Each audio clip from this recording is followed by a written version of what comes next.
Let me tell you about one of the weirdest dates I ever had. I matched up with a girl who I thought was cool, cute, and I thought, hey, I'll shoot my shot. We ended up meeting up at a college library to have a little study date. This is where I had my firsthand experience of a catfish. Okay, it might not be as bad as some of the examples that you might have seen from the show Catfish, but this lady looked different enough from her pictures where I was like, oh, shoot, okay.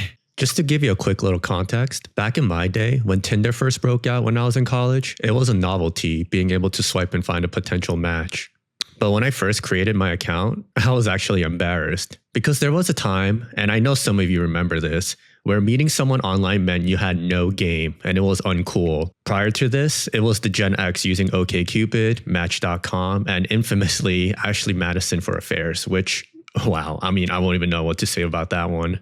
But Tinder was the first app to sort of break that mold and made online dating normal, or at least a little bit less weird. So F it, I decided to try it anyway. I was young and curious, but I didn't know if it was because online dating was still new and uncharted territory.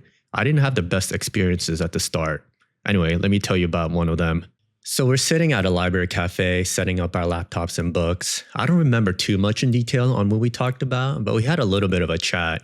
I think I might have offered to buy her coffee as well, since I love studying with a cup of coffee. It didn't feel too bad. It just felt like studying with a classmate at first. But here's where it got a little bit awkward. I remember her randomly being like, hey, I gotta tell you something. Then she writes on her notebook, I'm schizophrenic, and shows it to me. As I'm reading this, I'm sitting there being like, WTF? What's going on? But on the exterior, I'm just looking chill with a poker face, just saying, oh, okay. Anyway, she asks, is that okay? Obviously, I wanted to live another day, so I said, yeah, of course, I don't care, as nonchalantly as possible. Meanwhile, I am scrambling for an escape plan. My brain was going code red, and I needed out ASAP. So while I'm trying my best to keep it cool, I had a brilliant idea, or so I thought. I texted my roommate, yo, call me and act like you got locked out. I made sure to emphasize that he had to yell through the phone so that my date could hear the panic and stress of being locked out. That way, I would have a way to cut the study date short and go off with a clean exit. I get the call a couple minutes later, my roommate giving his Oscar-winning performance. I did want to use speakerphone to make sure it was audible, but given that we were at a library, it wasn't the most polite move.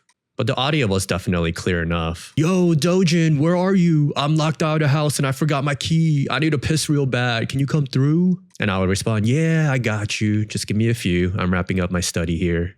I don't think my date was impressed. She retorted, can't he just go somewhere else nearby to use the bathroom? And then perhaps use a backup key? Bruh, like why is she being so reasonable at this unreasonable situation?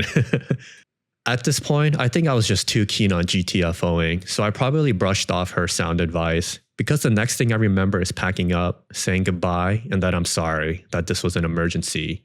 And that's the last I've heard from her. I think she got the vibes that I was a bit turned off, but I couldn't help it, man. I was legit freaked out. Not to her fault at all, of course, but it was a mix of being inexperienced, catfished, and meeting my first schizo. Looking back, maybe there were some red flags from the profile, like certain angles, blurriness, things that can be masked. Oh yeah, online dating is also pretty darn superficial, as you might know, because you don't have much to go off of other than pictures and some text exchange. So being brand new to this world, it was quite a jarring experience nonetheless. But yeah, so there you have it. I've had some pretty bad dates in my lifetime, but this one takes the cake for being such an unusual case. Well, hope you enjoyed that little story. I'll catch you next time.